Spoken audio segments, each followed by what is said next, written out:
Let's talk about undamped forced motion and resonance. For example, a 10 kilogram mass is attached to a spring hanging from the ceiling, causing the spring to stretch 61.25 centimeters, that's 0.6125 meters. Find the spring constant, sometimes we call it the stiffness. Here's how we'll do it. F equals ky by Hooke's law. F is the force applied to the spring, k is the spring constant, and y is the distance that the spring is stretched. How do we find F? By Newton's second law of motion. F equals ma. M is the mass of the object measured in kilograms. That's 10 kilograms. A, you know what that is. That's the acceleration due to gravity. So as long as we're on Earth, that's going to be 9.8. So F equals 98. So in other words, 98 equals K times Y. That's 0.6125. That's the distance that it's being stretched. So K is 98 divided by 0.6125. In other words, it's 160 newtons per meter. That's our spring constant. Suppose the mass is subject to an external force, F of t equals 0.9 cosine 5t newtons. This could, for example, be a motor attached to the mass. Find the equation of motion y of t if at time t equals 0, the mass is released from a point that is 5 centimeters below equilibrium. Well, our textbook, like many textbooks, interprets that as y of 0 equals 0.05. You might think that being below equilibrium would result in a negative value, but because you have to pull on it, you have to apply force to it, we just regard y of 0 as 0.05, positive 0.05, not negative 0.05, always measured in meters. And y prime of 0, the velocity, that's 0, because there's no velocity at time t equals 0. Cool. So now we can solve this using differential equations. If we have an object with mass m attached to a spring with spring constant k, and the damping constant for the system is b, then the position y of t of the object satisfies the differential equation my double prime plus by prime plus ky equals 0. This is called free motion. There is no outside force acting on the object. If there is an outside force, f of t, acting on the object, then we have my double prime plus by prime plus ky equals f. Again, F is the force acting on the object. This is called forced motion. It may be damped, in which case B is not 0, or undamped. Undamped means there's nothing to restrict the movement. So there's no dash pot, in which case B equals 0. Okay, there's our differential equation. As we've seen before, the general solution of this differential equation will be y equals y sub p plus y sub h, where y sub p is one particular solution to the non-homogeneous differential equation, and y sub h is the general solution to the corresponding homogeneous differential equation, my double prime plus by prime plus ky equals 0. So again, this one's non-homogeneous because it's non-zero. This one's homogeneous because the right side is 0. Let's find the solution y sub h to the corresponding homogeneous equation, 10y double prime plus 160y equals 0. We know how to do this. We've seen this before. So we have 10r squared plus 160 equals 0. In other words, r squared plus 16 equals 0. So that r squared equals negative 16, or r equals plus or minus 4i. As we've seen, when our solution turns out to be r equals plus or minus 4i, complex number like that, then the solution to the homogeneous equation, that'll be y sub h equals c1 cosine 4t plus c2 sine 4t. And again, the 4's come from this. Now let's find a particular solution, I should say, to 10y double prime plus 160y equals 0.9 cosine 5t. We're going to let y sub p equal a cosine 5t plus b sine 5t. That's going to be our, quote, guess, because the right side is some constant times cosine 5t. Okay, so let's just plug in stuff to this differential equation. Let's plug in y. Here's y. Y prime is negative 5a sine 5t plus 5b cosine 5t by the chain rule. Y double prime is negative 25a cosine 5t minus 25b sine 5t, again by the chain rule. So when we plug all of this into the differential equation, here's what we get. 10 times negative 25a cosine 5t minus 25b sine 5t plus 160 times a cosine 5t plus b sine 5t. and all of that will equal 0.9 cosine 5t. Let's multiply out the left side.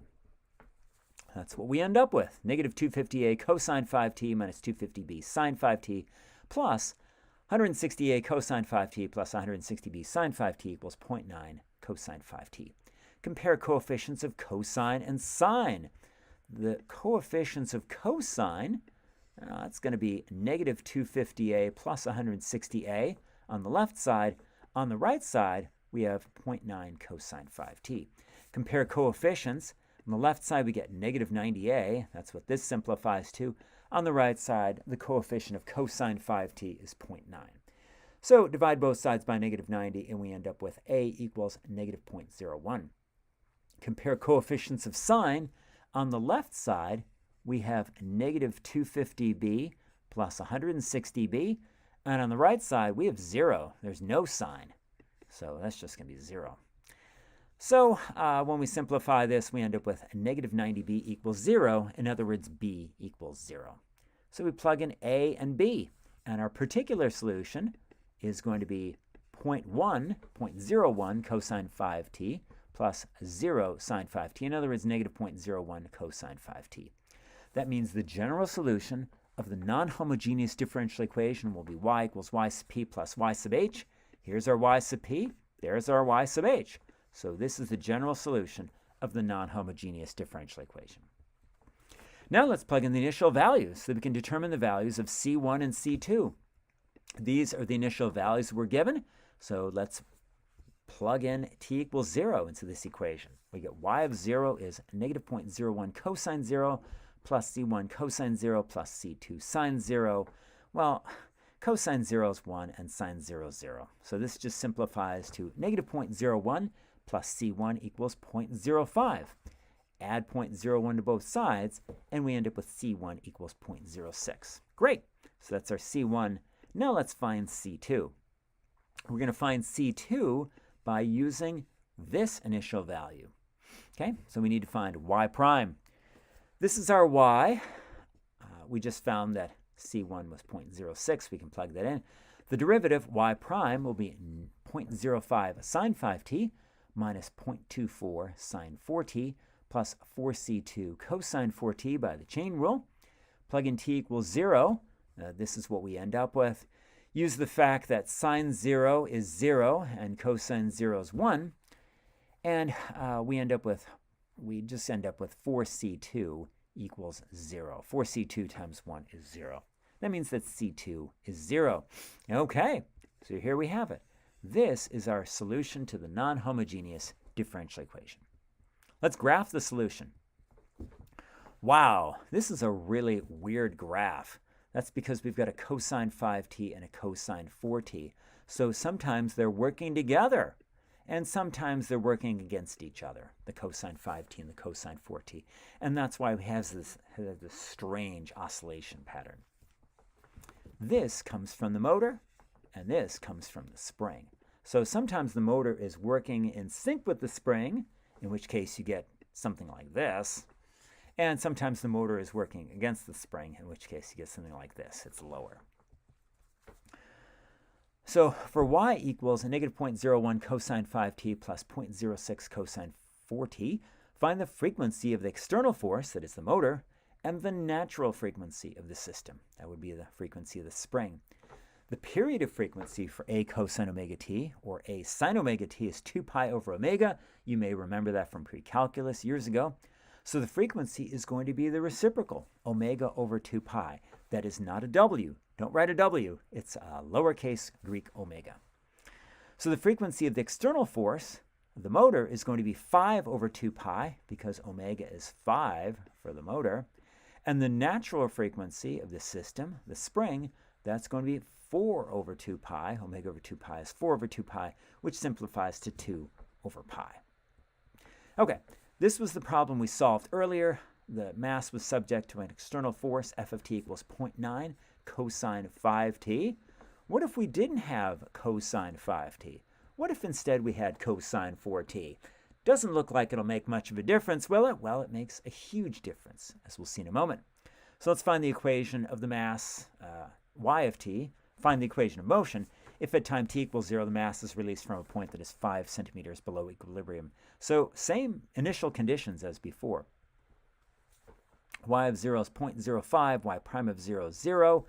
Again, we have the same differential equation. It's going to have the same homogeneous value because, it's not going to, changing the 5 to a 4 isn't going to matter because we're looking at the homogeneous equation. So the solution to the corresponding homogeneous equation is the same as before. C1 cosine 4t plus C2 sine 4t. Now let's find a particular solution to this new non-homogeneous equation. 10y double prime plus 160y equals 0.9 cosine 4t. We're going to let y sub p equal a cosine 4t plus b sine 4t. So we're going to have to find y double prime. So y prime is negative 4a sine 4t plus 4b cosine 4t. Y double prime is negative 16a cosine 4t minus 16b sine 4t.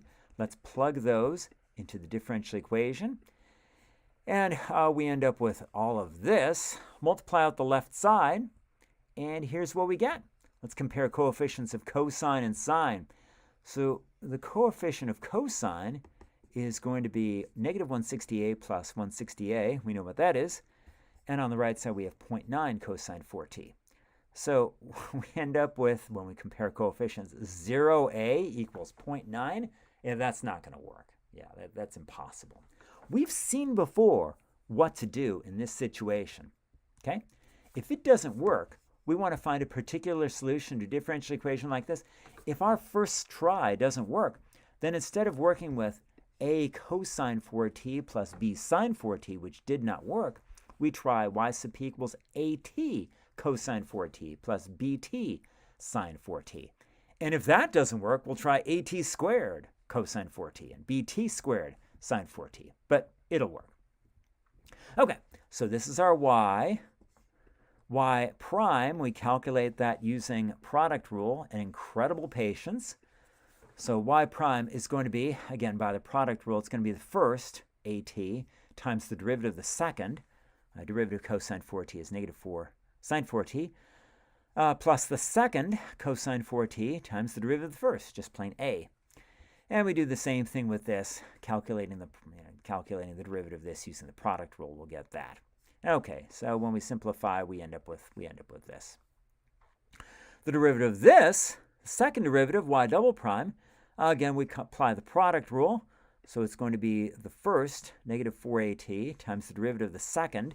That's going to be 4 cosine 4t. Okay, I'm just going to skip the details. When you calculate y double prime, this is what you end up with after applying the product rule numerous times. So let's plug all of that into our differential equation. And here's what we end up with. So here's our differential equation. Plug all of this stuff in, and we end up with 10 y double prime.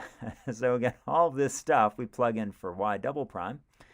Holy cow, 10 times all of that stuff plus 160y. Well, we plug in, we plug in for y. We're going to plug in our original function for y. Equals 0.9 cosine 4t. And then we compare coefficients. So again, here's the equation we've got. Multiply it out and compare coefficients. We end up with negative 80a sine 4t plus 80b cosine 4t equals 0.9 cosine 4t. Compare coefficients for cosine. 80b cosine 4t equals 0.9 cosine 4t. That means 80b equals 0.9, so b is 0.9 divided by 80, namely 0.01125. Compare coefficients for sine. Coefficient for sine is, it's going to be negative 80a. Negative 80a sine 4t. Coefficient of sine on the right side is 0. There is no sine 4t on the right side. So negative 80a is 0, which means a is 0. Okay, so that means y sub p is at cosine 4t plus bt sine 4t. A is 0 and b is 0.01125. So we just end up with this as our particular solution. So the general solution of the non-homogeneous differential equation will be y equals y sub p plus y sub h. This is our y sub p. This is our y sub h. Now let's plug in the initial values so that we can determine the values of C1 and C2. Same initial values as before. So again, this is our y. Plug in t equals 0. And we end up with this, 0.01125 times 0 times sine 0 plus c1 cosine 0 plus c2 sine 0. So we end up with y of 0, 0 plus c1 plus 0, which is 0.05. In other words, c1 is 0.05. Great. Let's find c2. We've already found c1. Oh, goodness. So to find c2, we use the other initial value, namely y prime of 0 equals 0, which means we need to find y prime. So when we take the derivative of this hairy expression, this is what we end up with by the product rule. So it's going to be the first, 0.01125t, times the derivative of the second, 4 cosine 4t, plus the second, sine 4t, times the derivative of the first, which is 0.01125. And then we take the derivative of this by the chain rule. We end up with this. Derivative of c2 sine 4t is just going to be 4c2 cosine 4t. Plug in t equals 0. We end up with all of this. Mercifully, sine 0 is 0. All of that simplifies to 4c2 times 1 equals 0. This is the only expression that survives. So that means 4c2 equals 0, which means c2 equals 0. We did all of that work for nothing. Dad joke there. Y equals 0.01125t sine 4t plus 0.05 cosine 4t. So let's graph the solution. So what the solution looks like? Looks kind of strange. That's if we graph it from 0 to 20. What happens if we expand it and go from 0 to 80? Whoa! This is really strange. This is some wild oscillation. The amplitude just gets bigger and bigger and bigger and bigger. This is what we call resonance.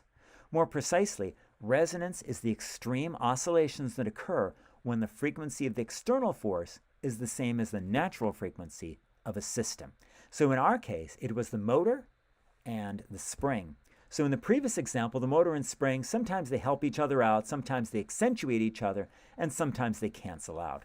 But in this case, they're just accentuating each other all the time. So we end up with some wild oscillations. So let's find the period and frequency of the motion due to the spring. The period, again, if we're just talking about the spring, well, we know what the period of this is. It's just going to be 2 pi over omega, which is 2 pi over 4, which is pi over 2, because omega is 4. And the frequency is going to be 2 over pi cycles per second. It's just the reciprocal. Omega over 2 pi, which is 4 over 2 pi, or 2 over pi cycles per second. Now let's find the frequency of the motion due to the external force. The external force is 0.9 cosine 4t, so the frequency of the external force is also 2 over pi.